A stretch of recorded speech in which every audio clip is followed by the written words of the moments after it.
കൂട്ടുകാരെ, ഇന്ന് നമ്മൾ ഗലീല കടൽ കാണാൻ പോവുകയാണ്. വടക്ക് കിഴക്കൻ ഇസ്രായേലിലെ ഒരു ശുദ്ധജല തടാകമാണ് ഗലീല കടൽ. സിറിയയുടെ അതിർത്തിക്ക് സമീപം സ്ഥിതി ചെയ്യുന്നു.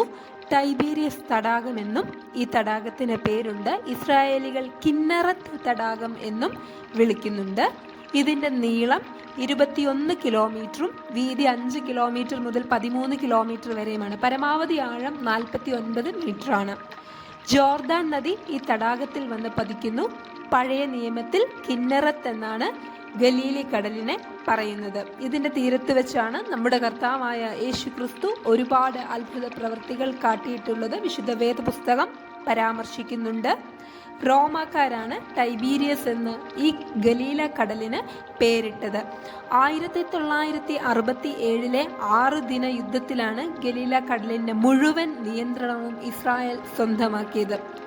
സമുദ്രനിരപ്പിന് 215 മീറ്ററിനും 209 മീറ്ററിനുമിടയിൽ താഴ്ന്ന് സ്ഥിതി ചെയ്യുന്നു. ഭൂമിയിലെ ആഴം കുറഞ്ഞ ശുദ്ധജല തടാകവും ലോകത്തെ ഏറ്റവും താഴ്ന്ന 2ാമത്തെ തടാകവുമാണ് ഇത്.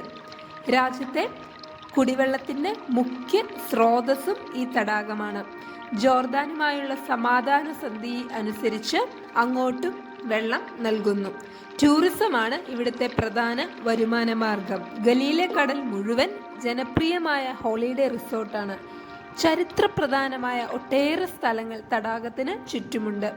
ടൈബീരിയസ് പട്ടണം വർഷം തോറും ആയിരക്കണക്കിന് ടൂറിസ്റ്റുകൾ സന്ദർശിക്കും.